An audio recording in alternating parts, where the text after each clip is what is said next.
Alors, je pars du principe qu'on ne peut pas déblatérer sur la mémoire sans avoir un certain âge, une certaine expérience. La mémoire, c'est quelque chose de sérieux, quelque chose de qui recèle de multiples sens. La mémoire, c'est pas une seule chose, c'est pas uniquement ce dont moi je me souviens, c'est pas j'ai quelque chose en mémoire, c'est aussi la mémoire collective, par exemple. Alors, la mémoire collective, c'est-à-dire on se souvient tous de l'Holocauste, par exemple. Alors, par contre, c'est quelque chose dont on se souvient et dont on ne rigole pas. La mémoire, on n'en rigole pas. En tout cas, pas dans ce cas-là. On peut se souvenir de bonnes blagues. Là, pour le coup, la mémoire, elle permet de rigoler. On rigole de souvenirs, on peut rigoler avec des souvenirs. C'est très amusant de se rendre compte qu'on est capable de rire de bon cœur, en ne faisant que se souvenir des événements passés, des événements passés qui nous ont fait beaucoup rigoler. Enfin, quelque chose de drôle, quoi. Donc la mémoire, c'est très grave, la mémoire collective. C'est sérieux, la mémoire, on ne rigole pas. On a des films sur la mémoire, mais Brouillard, c'est quelque chose de terrible, mais c'est pas drôle. Alors que d'autres trucs, si. Donc on peut se souvenir, ça peut être drôle. La mémoire, c'est amusant à se souvenir, c'est vraiment plonger en immersion dans le passé. Alors le passé, la mémoire, c'est très libre, parce que se souvenir, par exemple, du passé, par définition, la mémoire, je crois, si j'ai un dictionnaire, je confirmerai, j'ai pas de dictionnaire. Je pense que la mémoire, c'est ce dont on se souvient du passé, individuellement ou collectivement, comme j'ai dit. Donc se souvenir, c'est plonger vers le passé. La mémoire, c'est un plongée vers le passé, une espèce de l'apnée vers quelque chose qui n'a plus jamais été. Alors c'est notre vie à nous, c'est une vie qui a été, mais pourtant le passé est tellement abstrait qu'il n'existe pas au final. Enfin, le présent n'existe pas non plus, vous dire. Enfin, la mémoire, c'est le retour du présent vers le passé. C'est amusant de se dire à quel point on se souvient de tas de choses insignifiantes du passé. Par exemple, je me souviens parfaitement, je me souviens de mes premières journées à l'école primaire, à l'école maternelle, où mon papa m'amenait en voiture et c'était le cataclysme parce que je détestais ça. Dans 205 coups de papa, on allait à Lucé à la maternelle et je mettais un quart d'heure avant de réussir à se dépêtrer, je l'étranglais avec sa cravate. Je voulais à tout prix qu'il reste et je supportais pas. C'est un souvenir drôle en soi parce qu'on imagine tout petit, tout mignon comme ça, 3 ans, à pleurer, papa, je veux pas aller à l'école, mais pourtant c'était pas drôle du tout à l'école. Maintenant on en rit, on rigole de ça. On rigole de la 205 couches parce qu'on voit la vieille voiture toute pourrie comme ça, conduite depuis 25 ans par le même Bubus et le bus de mon papa. On s'en souvient et on peut en rire. Il y a des choses dont on peut rire, des choses dont on peut pas rire, on ne rigole pas, donc je dis, la mémoire collective, c'est quelque chose avec lequel on rigole pas. Ouais. Et ce qui est drôle aussi, c'est se souvenir d'événements, non seulement dont on ne peut pas se souvenir parce qu'on est trop petit, mais des choses dont on se souvient qu'on n'a pas vécues. Je me souviens parfaitement, je peux décrire au détail près comment mon cousin petit m'avait offert à jouer. Je peux vous garantir que je me souviens très bien de lui disant tiens, tu peux le prendre pour aller chez toi. Et en fait, c'est pas vrai, je me suis fait disputer parce que je l'avais volé et j'ai réussi à me persuader qu'il m'avait dit, je m'en souviens encore. Là, pour la mémoire ça joue des tours. Et les vieux, par exemple, les personnes âgées, excusez-moi, eux, perdent la mémoire. La maladie d'Alzheimer, ça c'est pas rigolo. Mais après, on n'a pas besoin d'être vieux pour avoir des trucs de mémoire, hein, et prendre des drogues, ça suffit, par exemple. Hein.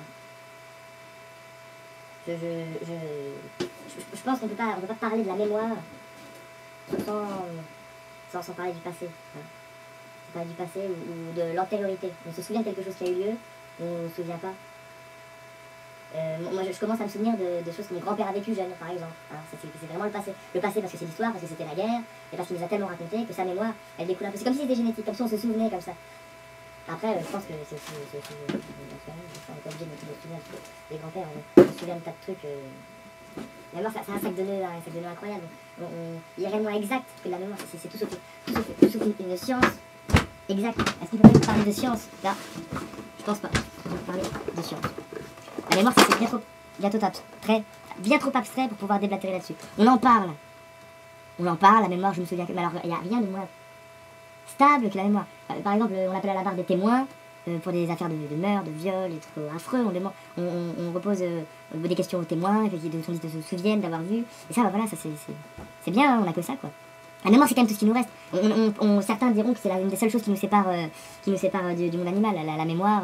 Pour certains, c'est le désir de liberté, la conscience de soi. Je pense que la mémoire, sans définir l'œuvre absolument, la conscience de la mémoire, admettons. Voilà, avoir conscience de sa propre mémoire. Se servir de sa mémoire pour autre chose que la survie pure et simple, ça, c'est très humain. Alors, par contre, on peut très bien considérer que vouloir absolument se souvenir de choses dans la société, pas avoir l'air bête, ça peut être la langue de survie. C'est vrai que c'est une jungle. Ouais. Après, tout est de l'intérêt, l'enjeu, c'est de se souvenir de tout ça, de toutes ces règles tacites qui font que oui ou non, on réussit à survivre dans la société. Et c'est vrai que se souvenir des règles, ça traite encore de la mémoire. La mémoire régit à peu près tout. On se souvient de tout. Je me souviens de la première fois que je suis rentré dans cette pièce, je me souviens très bien de ma couleur préférée quand j'étais petit, alors que, final, c'est très abstrait une couleur préférée. On n'est pas tenu d'aimer absolument les couleurs, comme ça toute sa vie, c'est ridicule, au final. Je me souviens de tout un tas de trucs. Et des choses, comme je disais tout à l'heure, des choses que j'ai vécues ou non. Pas forcément, je me souviens pas forcément de tout ce dont je me souviens, je n'ai pas nécessairement vécu. C'est assez fascinant de voir à quel point le pouvoir d'autopersuasion réussit à avoir l'impression de nous. Enfin.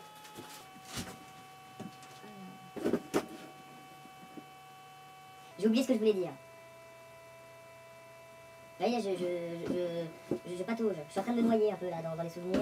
Qu'est-ce qu'on peut vraiment dire sur la mémoire en 2 mots? Je pense pas que c'est... je ne pense pas qu'un élève de 2e année de faculté d'art plastique puisse parler justement de la question de la mémoire. Surtout à travers un médium qu'il ne maîtrise pas. La vidéo par exemple. La vidéo, moi je me souviens de tas de films, hein, de cinéma, et alors la vidéo par contre, j'ai vu des tas de vidéos. Dans ma tête, attention ça va vous choquer, mais il y a le cinéma, il y a la vidéo.